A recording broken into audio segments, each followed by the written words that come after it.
Assalamualaikum warahmatullahi wabarakatuh. Perkenalkan, nama saya Siti Pauja dari program studi pendidikan biologi. Saya akan menjelaskan tentang struktur aparatus Golgi. Sebelumnya, ada yang sudah tahu apa itu aparatus Golgi? Nah, badan Golgi atau aparatus Golgi adalah sel terbesar yang ada di dalam sitoplasma. Umumnya, badan Golgi terdapat pada hampir semua sel eukariotik dan banyak juga ditemukan pada organ tubuh yang melakukan fungsi ekskresi. Contohnya pada ginjal.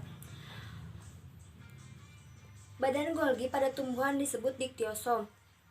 Pada hewan, badan Golgi terdapat 10 hingga 20 badan Golgi. Sedangkan pada tumbuhan, badan Golgi hingga ratusan.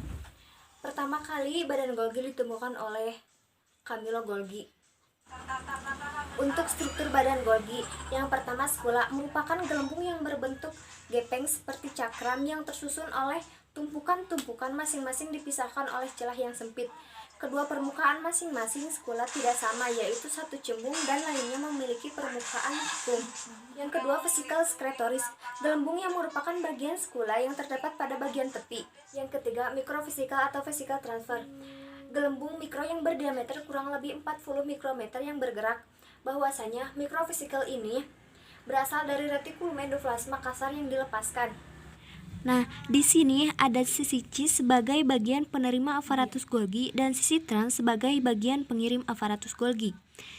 Yang ditunjukkan oleh nomor 1 itu adalah vesikel sektoris bergerak dari retikulum endoplasma ke Golgi. Yang kedua, vesikel bergabung dan membentuk sisterna cis Golgi baru. Yang ketiga, pematangan sisterna.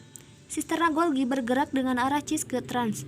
Yang keempat, vesikel bergabung membentuk dan meninggalkan Golgi mengangkut protein-protein spesifik ke lokasi lain atau ke membran plasma untuk sekresi. Yang kelima, vesikel transfer mentransfer beberapa protein mundur ke sistema Golgi yang kurang matang, tempat protein itu berfungsi. Yang keenam, vesikel juga mentransfer protein tertentu kembali ke retikulum endoplasma, tempat protein tersebut berfungsi. Fungsi aparatus Golgi atau bisa disebut juga dengan badan Golgi itu terdapat 6 fungsi. Yang pertama, membentuk kantung-kantung atau bisa disebut juga vesikula yang memiliki fungsi sebagai sekresi yang terjadi pada sel-sel kelenjar. Kantung-kantung kecil yang berisikan enzim dan berbagai macam bahan-bahan yang lainnya. Terus yang kedua, untuk membentuk membran plasma yang bentuknya sama dengan membran Golgi atau vesikula karena kantung-kantung yang dilepaskan akan menjadi bagian dari membran plasma. Terus yang ketiga, untuk membentuk dinding sel pada tumbuhan. Yang keempat, untuk membentuk akrosom pada spermatozoa yang berisikan enzim untuk bisa membelah dinding sel. Juga telur untuk proses pembentukan lisosom. Yang kelima, untuk memodifikasi protein. Yang keenam, untuk menyortir dan memaketkan molekul yang memiliki fungsi untuk sekresi sel. Di sini saya akan menjelaskan tentang lisosom. Lisosom terdiri dari dua kata, yaitu lisa artinya pencernaan, soma artinya tubuh.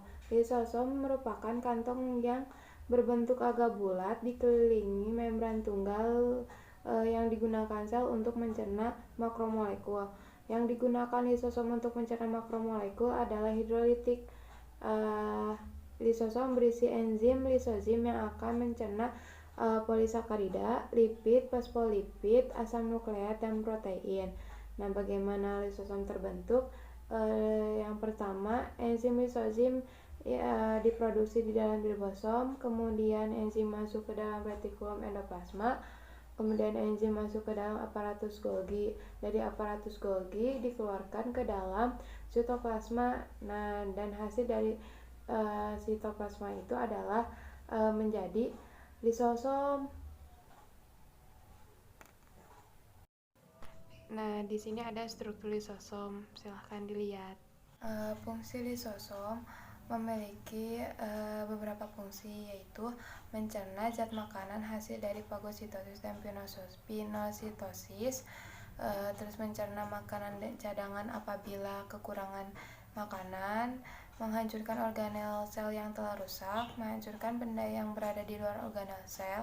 Contohnya, enzim yang dikeluarkan oleh sperma gagar dapat menghancurkan dinding sel ovum ketika terjadinya fertilasi. Terus menetralkan zat yang memiliki sifat karsinogen yang dapat menyebabkan kanker, yaitu untuk menghancurkan diri sel dengan cara melepaskan semua enzim yang berada dalam endosom lanjut, dan kemudian pembebasan enzim keluar sel. Saya akan menjelaskan tentang struktur peroksisom. Peroksisom sangat kecil seperti bola kasar, memiliki ukuran sekitar 0,2 sampai 2 mikron. Untuk struktur peroksisom merupakan organel yang terbungkus oleh membran tunggal dari lipid bilayer yang mengandung protein reseptor. Dan ini gambarnya bisa kalian lihat. Peroksisom tidak memiliki genom dan mengandung sekitar 50 enzim seperti katalase serta ureta oksidase yang mengkristal di pusatnya. Di sini sudah dibahas, lalu kita ke fungsinya. Untuk fungsi peroksisom yaitu dari kata peroksisom, peroks, dan som. Peroks artinya hidrogen peroksida dan som yaitu artinya badan.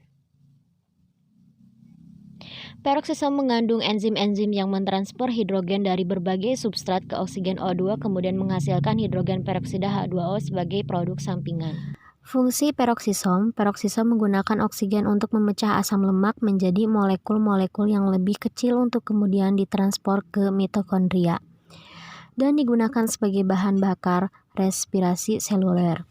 Dan untuk rumusnya itu RH2 plus O2 R plus H2O2. H2O2 yang dibentuk peroksisom bersifat toksik, namun peroksisom juga mengandung enzim yang mengubah H2O2 menjadi oksigen O2 dan air H2O. Dan untuk rumusnya H2O2 plus H2O2, O2 plus 2H2O. Untuk selanjutnya,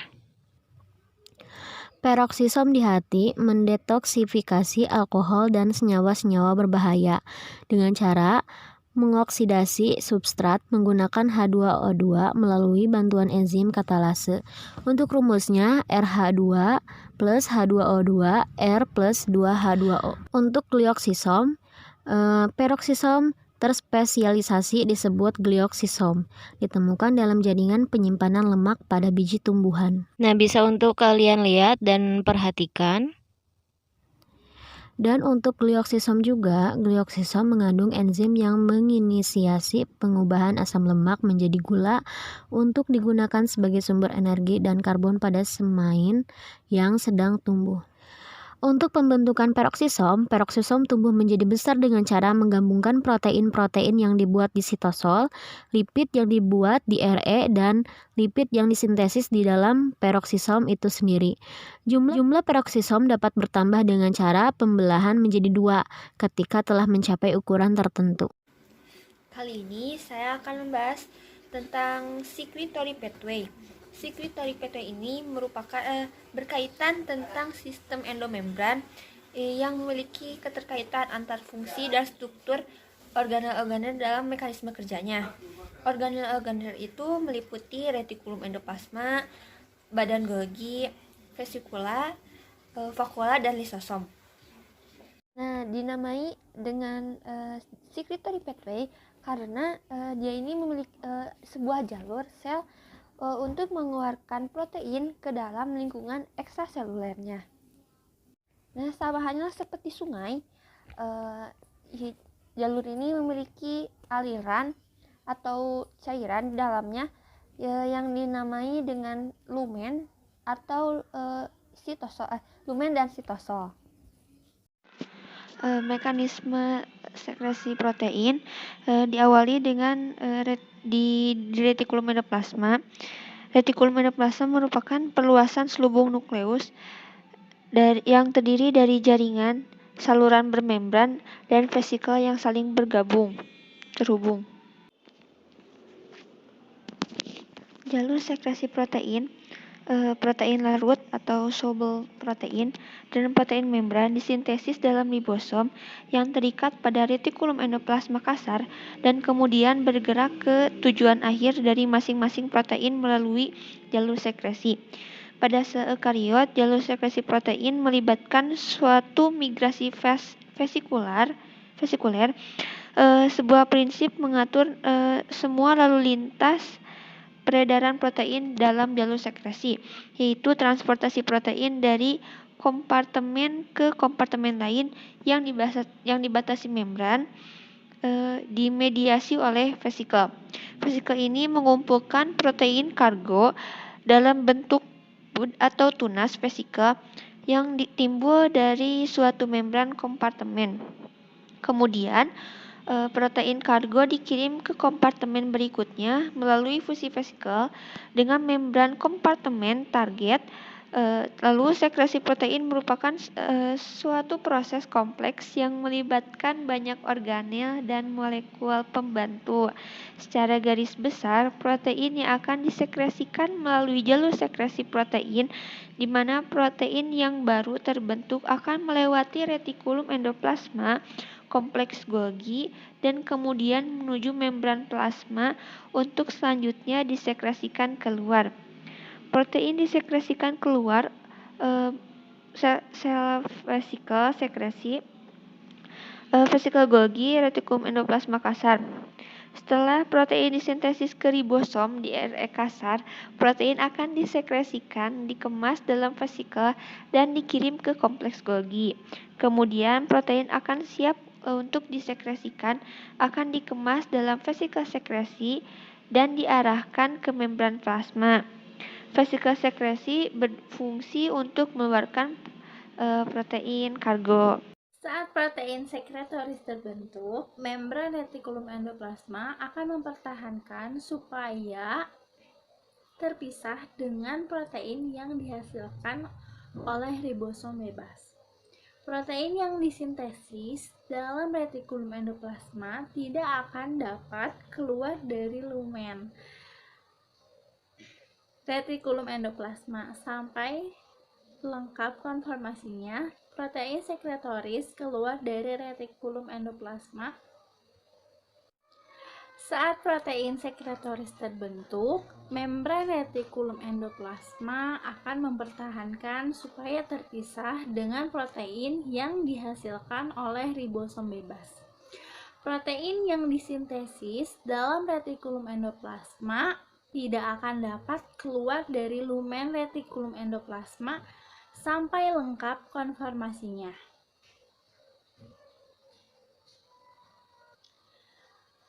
Protein sekretoris keluar dari retikulum endoplasma yang dibungkus dalam membran vesikula. Saat protein sekretoris terbentuk, membran retikulum endoplasma akan mempertahankan supaya terpisah dengan protein yang dihasilkan oleh ribosom bebas. Protein yang disintesis dalam retikulum endoplasma tidak akan dapat keluar dari lumen retikulum endoplasma sampai lengkap konformasinya. Protein sekretoris keluar dari retikulum endoplasma yang dibungkus dalam membran vesikula. Untuk selanjutnya akan diproses dalam badan Golgi. Vesikula-vesikula tersebut merupakan organel transport berisi protein sekretori yang perlu disempurnakan lagi di aparatus Golgi. Di daerah-daerah trans, protein-protein tersebut akan dipilih dan dikemas, dalam artian untuk disempurnakan sehingga siap disekresikan. Misalnya dengan memperpendek rantai polipeptida dengan enzim-enzim tertentu atau menambah dengan senyawa-senyawa tertentu. Kemudian, setiap macam protein atau glikoprotein ditunaskan dalam bentuk vesikula sekretoris untuk ditimbun sampai ada isyarat untuk disekresikan. Kemudian, sel-sel yang berfungsi sekretori untuk proses sekresinya harus menunggu isyarat dari luar.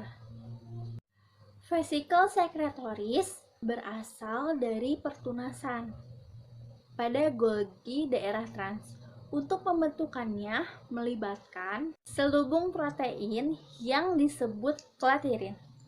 Klatirin akan terlepas di saat vesikel telah masak. Begitu ada isyarat untuk sekresi, maka pensekresian senyawa-senyawa yang terkandung di dalam vesikel sekretoris akan dikeluarkan ke lingkungan ekstrasel dengan cara eksositosis. Pada proses ini akan terjadi peleburan antara selaput vesikel sekretoris dengan membran sel, sehingga senyawa-senyawa penyusun vesikel sekretoris akan menjadi penyusun membran sel.